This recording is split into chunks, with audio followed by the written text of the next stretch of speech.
Je ne suis pas venu abolir, mais accomplir, dit le Seigneur Jésus. Shalom, chers frères et sœurs. Bonne journée d'ores et déjà pour ce jour nouveau que nous avons, que le Seigneur nous donne. Le jour où nous faisons mémoire de Saint Barnabé, apôtre. Salut à tous ceux qui s'appellent Barnabé, et Bernard, bien sûr. Le Seigneur a dit qu'il n'est pas venu pour abolir, mais il est venu pour accomplir. Accomplir quoi? La parole. Oui, celle de Dieu, celle que lui-même est, parce que le Seigneur est la parole. Il est venu permettre à tout le monde de comprendre comment utiliser les 613 lois que les pharisiens étaient obligés de respecter.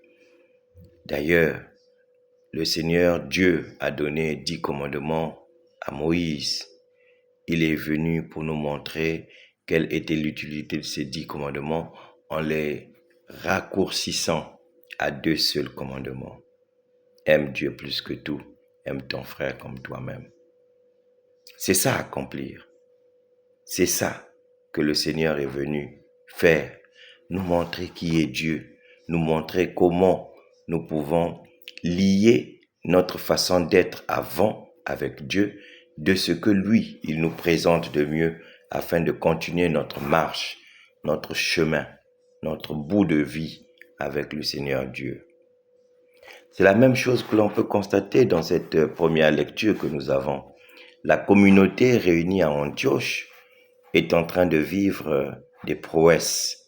Ils vivent une relation avec le Seigneur Dieu et le Christ qu'ils viennent de découvrir.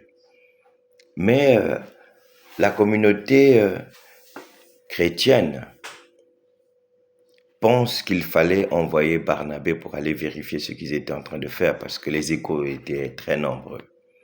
Barnabé, en arrivant, il constate que tout ce qu'ils étaient en train de faire, c'était des bonnes choses. Il ne pouvait pas effectivement leur demander de s'arrêter.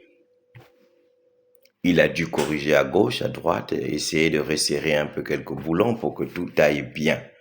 Mais il n'est pas venu pour dire non, ce que vous faites est mauvais, il faut passer à ceci. Non, il les a encouragés à continuer dans cette mission. C'est d'ailleurs l'avantage que nous avons, la Bible le dit, c'est la première fois qu'on a appelé les gens des chrétiens, c'était à Antioche. Parce que c'était une communauté bien soudée, c'était une communauté bien bâtie et qui priait le vrai Dieu, pour lequel on leur a dit, vous êtes véritablement ceux qui suivent le Christ, vous êtes des chrétiens. Chers frères et sœurs, qu'est-ce que nous faisons quand nous constatons les gens en train de prier, ou bien ce que nous avions l'habitude de croire, qu'en Afrique, il n'y a jamais eu la prière, il n'y a pas eu de spiritualité. Non, nous devons comprendre que cette spiritualité que nous avons doit simplement être sanctifiée par le Seigneur.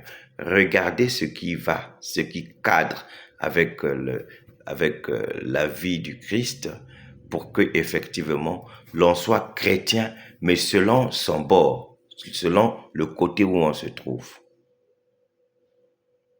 Toute tradition n'est pas mauvaise. Il faut seulement que l'on remarque qu'il y a Dieu dedans. Amen et bonne journée.